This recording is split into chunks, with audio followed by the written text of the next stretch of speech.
Conversa agora com o especialista em direito ambiental e presidente do IBRADES, Instituto Brasileiro de Direito e Sustentabilidade, Jorge Humbert. Está aqui no telão. Bom dia, Jorge. Obrigada pela participação. Bom dia, eu que agradeço, Renata. É uma satisfação estar aqui com vocês. O prazer é nosso. Eu queria que você falasse qual é a sua avaliação sobre essas discussões relacionadas à sustentabilidade do Plano Safra, especialmente. Para compreender melhor a questão da sustentabilidade no Plano Safra, é importante entender a importância do agronegócio para o Brasil e para o mundo, né? Então, o Plano Safra, ele não é uma faculdade, não é uma liberalidade, é um favor, é um dever que o país cumpre com o setor que garante a sustentabilidade do país e garante no mundo a segurança alimentar. Então, é uma questão, inclusive, de soberania nacional e de segurança nacional, alicerces do Estado Democrático de Direito brasileiro. Dito isso, e da relevância do Plano Safra do seu dever, do dever do país de promover essa política pública, eu tenho a dizer que, quanto à sustentabilidade, eu vejo com bons olhos a inclusão dessa variável para não a outorga do acesso ao crédito, mas sim para melhorar as condições, como uma vantagem para aqueles que já cumprem até muitas vezes além das obrigações ambientais necessárias à obtenção de suas autorizações, licenças para a produção. Então, se o agricultor, o pequeno, médio, grande, ele tem serviços ambientais prestados, reserva legal, APP, economia circular, enfim, energia solar ou outra forma de energia de biocombustível renovável no seu empreendimento, ele tem direito a um plus, a condições melhores de financiamento, seja de juros de prazo, em razão dessa sua atuação em favor dos serviços ambientais.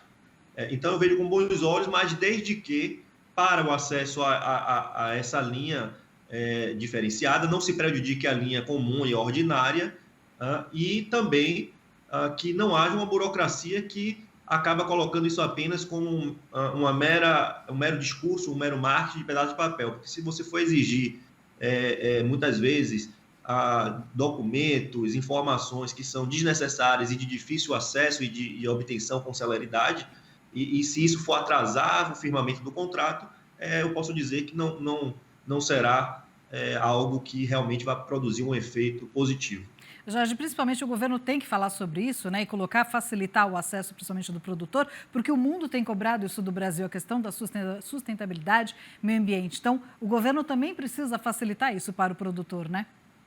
Com certeza, e eu digo mais, além do crédito no Plano Safra, a melhores condições para aqueles que já cumprem, tinha que ter uma linha específica também para os que estão ainda em processo de consagração do cumprimento de todas essas regras. O Brasil ele possui mais regras, controles e restrições ambientais do que qualquer outro concorrente do Brasil na matéria do agro, da agricultura, seja do pequeno, médio e grande agricultor. Então, eu acho que o Plano Safra ele tem que contemplar sim essa vantagem, mas também, como a reportagem fala, a questão do armazenamento e se pensar também incluir uma linha de crédito para que se possam cumprir as obrigações ambientais. Por quê? Porque cumprir a obrigação ambiental impõe também investimento e custo.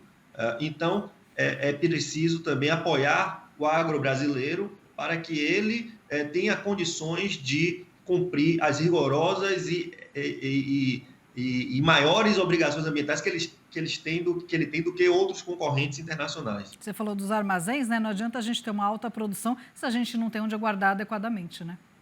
Não, isso aí é inerente à própria noção de sustentabilidade. As pessoas pensam que sustentabilidade é só a questão ecológica, mas ela é a questão econômica e social.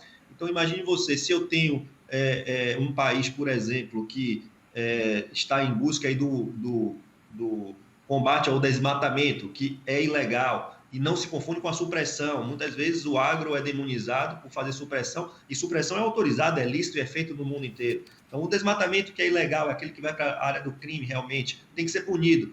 Mas não se preocupar tanto com o desmatamento e não se preocupar, por exemplo, com o aspecto social da armazenagem, econômico da armazenagem, a equação, o equilíbrio da sustentabilidade não se não se sustenta, porque é preciso não só preservar o meio ambiente, mas ter condições econômicas e sociais propícias ao desenvolvimento do país. Então, portanto, ao mesmo tempo que se você tirar o econômico e o social do tripé da sustentabilidade, ela não para em pé, o agronegócio produzindo sem o arcabouço que possa lhe permitir um processo completo, ponta a ponta, e o que inclui a armazenagem, também não para em pé o plano safra. Então é preciso realmente, é dever, na verdade, que se inclua a armazenagem e na proporção do crescimento da nossa elogiável produção, dada inclusive as condições de inovação e tecnologia que temos no nosso campo. Em relação ao mercado de carbono, como é que você acha que deve funcionar para o agro? Veja bem, o mercado de carbono ele é imprescindível para o país e para o mundo, e o Brasil está em vantagem também. Por isso que eu acho que até hoje está atrasado tanto a regulação interna, mas especialmente a adesão do Brasil internacional, porque nós somos credores de crédito de carbono, nós temos uma economia de baixo carbono e um agro de baixo carbono. Dito isso, eu vejo que é imprescindível também que se contemple não só os setores industriais, a agroindústria, mas o agro em si, a agricultura, aquela agricultura, inclusive familiar, a agricultura dos pequenos e médios produtores, que está integrada muitas vezes ao agronegócio, mas que autonomamente merece uma atenção especial e condições também especiais para poder ingressar nesse mercado, que eu acho que será um mercado que vai revolucionar para melhor o agronegócio brasileiro, a agricultura brasileira e as próprias condições de vida no Brasil. Então, eu acho que a CNA está bem organizada no sentido de que o agro seja contemplado na legislação que está por vir de crédito de carbono, e precisamos ficar atentos porque, por exemplo, eu estive agora participando essa semana de um evento na CNI que o setor já apresentou as suas propostas e soluções diante dos diversos projetos de lei que já estão tramitando, e me parece que também da regulamentação da legislação já existente mais ampla sobre pagamento por serviços ambientais, que o governo do Brasil pretende lançar nos próximos 90 dias.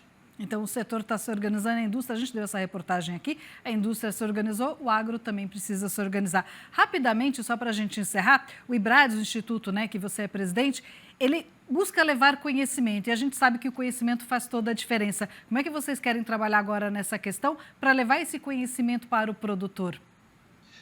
Veja bem, a gente tem realizado um congresso nacional, que é anual. Fizemos o primeiro agora em maio, o IBRADES foi fundado em 2020, somos multidisciplinar, direito e sustentabilidade, direito, uma ciência que é instrumento, e a sustentabilidade que vai trazer todo o conteúdo para que isso vire legislação, obrigação, dever, cumprimento. Nós, como primeiro resultado do congresso do IBRADES, nós apresentamos a Carta de Salvador, que tem 20 propostas para a sustentabilidade do Brasil, incluindo para o agronegócio, para a agricultura, enfim. E também saiu o livro Direito e Sustentabilidade, volume 1, esse tratando de política urbana, mas que também afeta o setor agro, a agricultura. Nós estamos agora trabalhando num seminário internacional que vai ser realizado na Faculdade de Direito da Universidade Federal da Bahia, aqui, sobre temas relacionados ao direito ambiental internacional e também internacional interno, como o Brasil precisa se comportar diante dessas relações internacionais ambientais. Será agora em setembro, e eu já convido o canal para prestigiar e participar, fazer toda a cobertura. Vamos ter um sobre resíduos sólidos, estamos negociando também um específico sobre cujo tema geral é o agronegócio é sustentável, porque eu tenho até artigos escritos sobre essa matéria, né?